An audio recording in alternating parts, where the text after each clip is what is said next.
I'm Kellyanne Cowles. Welcome to this channel, Stone The Crone. Feels like it was yesterday I was only talking to you. Wait a minute. It was only yesterday I was only talking to you. But can you believe this stuff just keeps on coming? Recently we've had the museum down in Sydney doing the drag queen story hour, drag queen story time.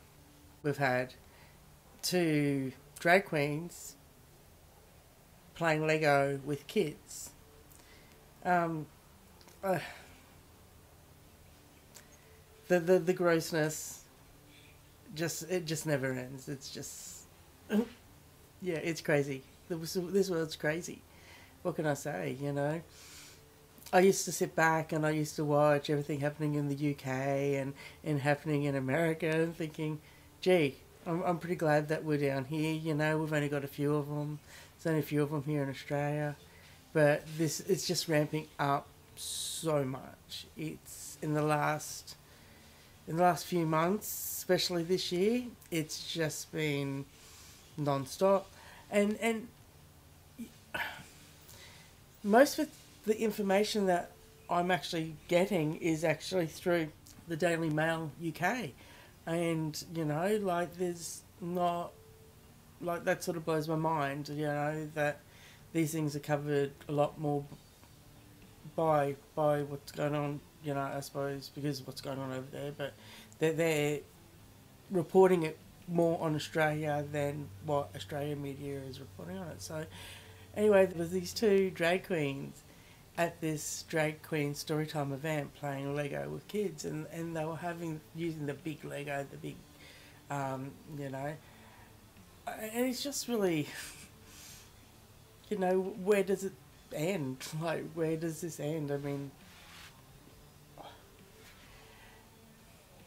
so I'm not quite sure in context who these two individuals were in regards to where they were the performers, or were they people that just turned up to be involved with watching the event, or you know, that, because it just seems to be quite weird that they were playing with the Lego with the kids.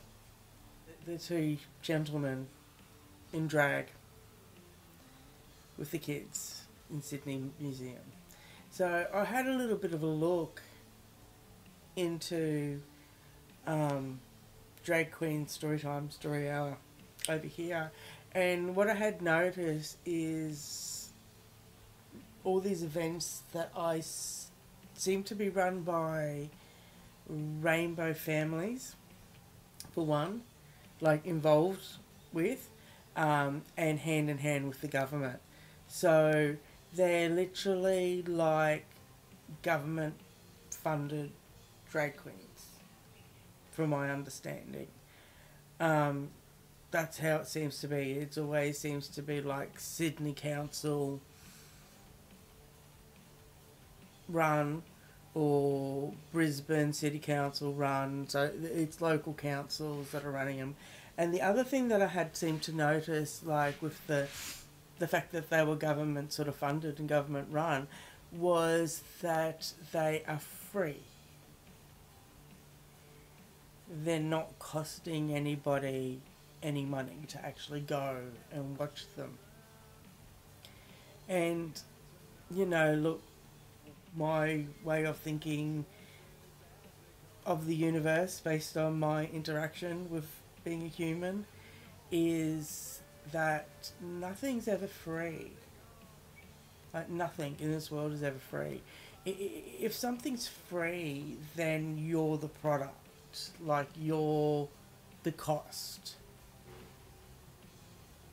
You know, like, as I said, I don't follow any one religion. My belief sort of what is like occult knowledge based on natural law. And there is no free. Everything has a cost, whether that cost be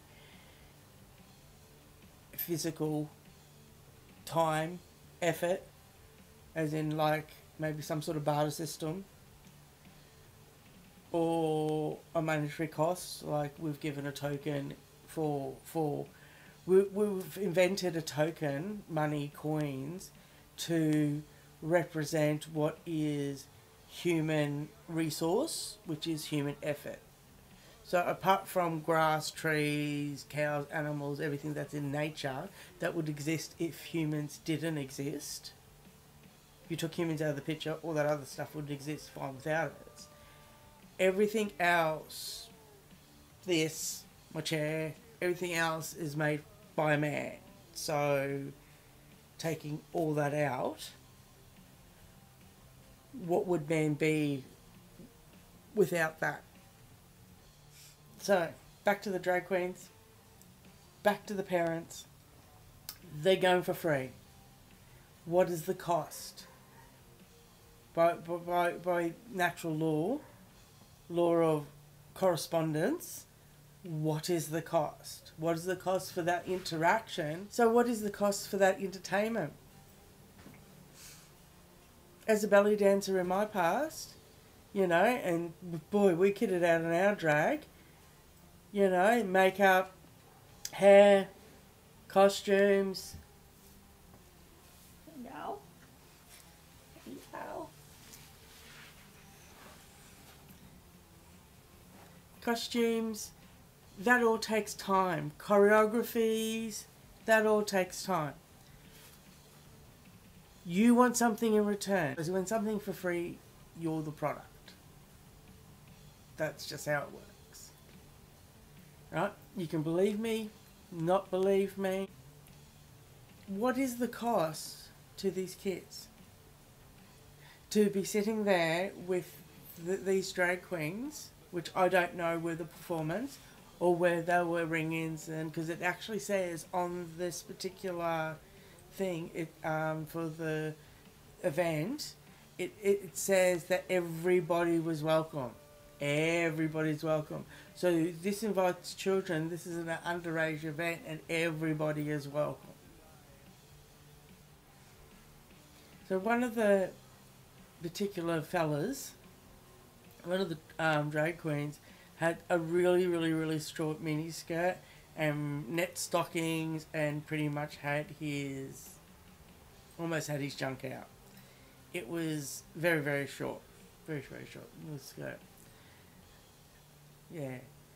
So anyway, on that, I'm gonna flip on to more madness in Australia, and that is the fact that, so also in Australia, freak show, we've had Coles and Woolworths, which are local grocery stores, big name ones, sort of like your Walmart, I suppose. No, I suppose that's more like Kmart.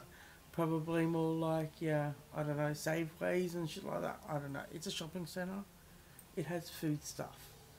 They have the big brand shit. My son used to work for the Woolworths, and now he doesn't, due to COVID.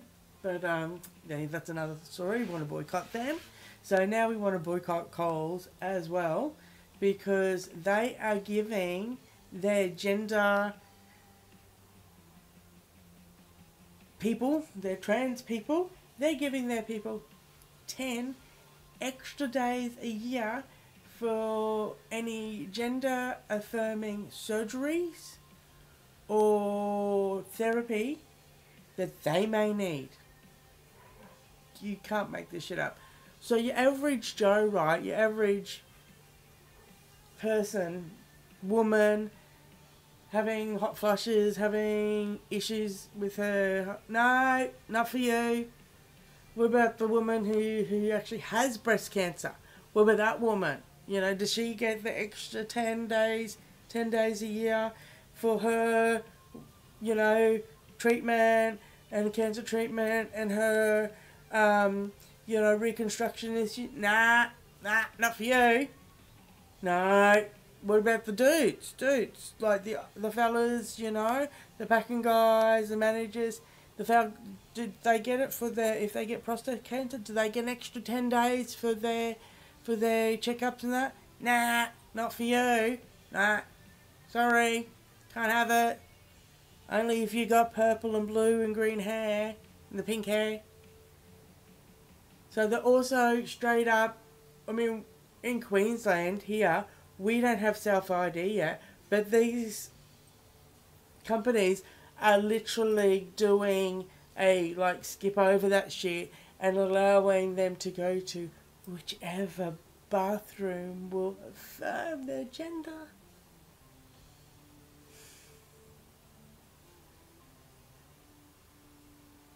And locker rooms. And, you know, the thing is, like, so many young girls work at Woolworths. And young boys. So many teenage... You know, I had a job at Woolies when I was a teenager. And, like, you know, you would do the back in the day, it was the Thursday nights and the Saturday mornings, you know, and you'd be the checkout chick with the groceries doing the scanning, you know, working there. And you know what I remembered? Reflecting back on that?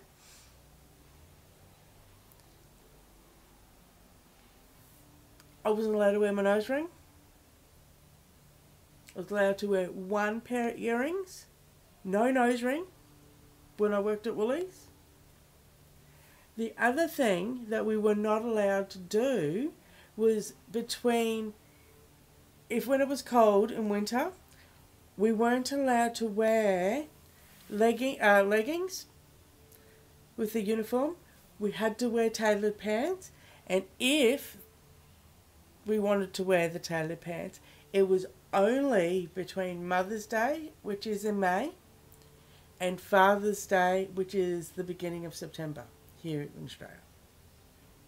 That was it. Mother's Day to Father's Day was the only time women were allowed to wear long pants. So I left when I was 18.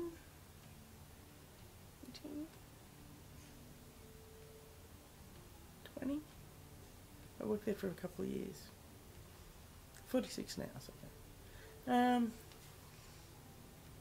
Yeah, I think I was thinking. No, I left there when I was 19. So from 19 to now, we went from just having the rights to wear long pants when we wanted to men being in the women's spaces and women being able to go into the men's spaces, which, you know, 9 times out of fucking 10, women aren't going into the men's spaces. We know that. We know that these gender non-conforming women still, at the end of the day, prefer to go into the women's spaces.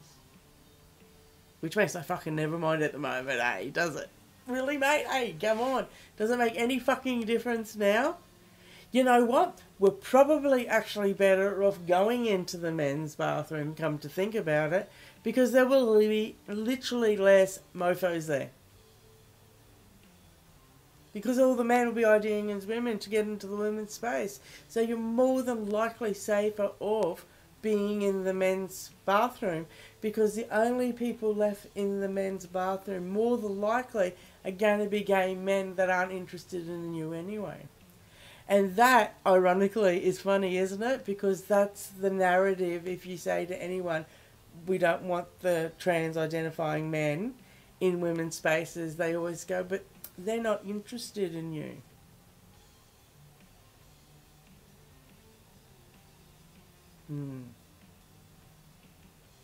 Yeah. I'm on GETTR. I've seen some of those photos of the AGPs. I can tell you right up, they're interested in women. We ain't nobody got time for that. Honestly, nobody does. So anyway, that's it. Nice and short one for today. Daily Mail, UK. Anya, thank you for at least keeping us in tune with what's going on down here, because God knows our fucking me's not saying a word. Not a fucking word. You know, I suppose too, just quickly, I'm okay with the piercings. I'm okay with the tattoos. I'm okay with even the hair colour. But the other thing that really sort of just came into my mind that really just struck me for the second then is we used to have a huge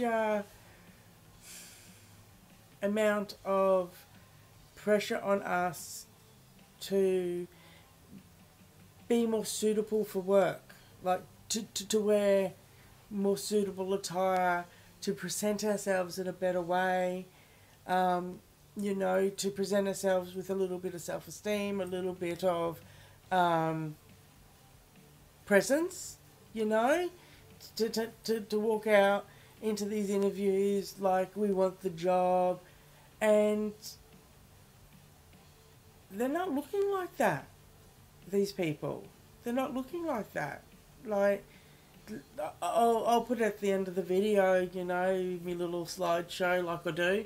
I'll put the little article in, and you have a look at the person that they said, you have a look at the person that's on it, you know, how they're presenting themselves. And the article literally says, it doesn't matter if you're this gender non-conforming /trans /LGBT LMNOP, so the L, the G and the B, we know you don't really want to be there. And they said it doesn't matter if they turn up for the interviews like that or work like that. Like, look, if a man wants to wear a skirt or a kilt, fucking go for gold. If a woman wants to wear trousers, go for gold. I personally don't think that has to be like it was back in the late 90s, mid-late 90s, with you can only wear your pants between Mother's Day and Father's Day. Like, I don't, yeah, totally agree. Totally agree. But on the other hand too, I think you go for a job, you're working there, you do have to present yourself with a bit of, you know, respect, and you know, clean yourself up just a fucking tad, right? Right? Thanks everybody for dropping by, coming and pass this tube with this little Aussie on it. I really, really do appreciate it. Thanks for subscribing, thanks for liking, thanks for leaving comments. And I'm gonna love you for now, and I'm gonna talk to you later. Stay out. We are not the answer, written in the sky. We will stop the garden of delight.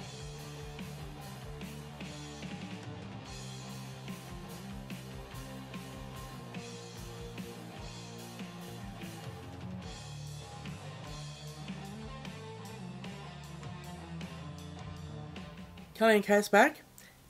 Just to explain one thing, the picture you see here is from a family photo shoot we did about 5 years ago. That's my daughter with a saxophone. That's her ex-boyfriend pretending to be a zombie.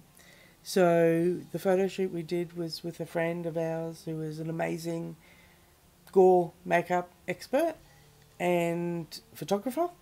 And we did the family that stays together, where we were the zombie slayers and our friends and family were the zombies.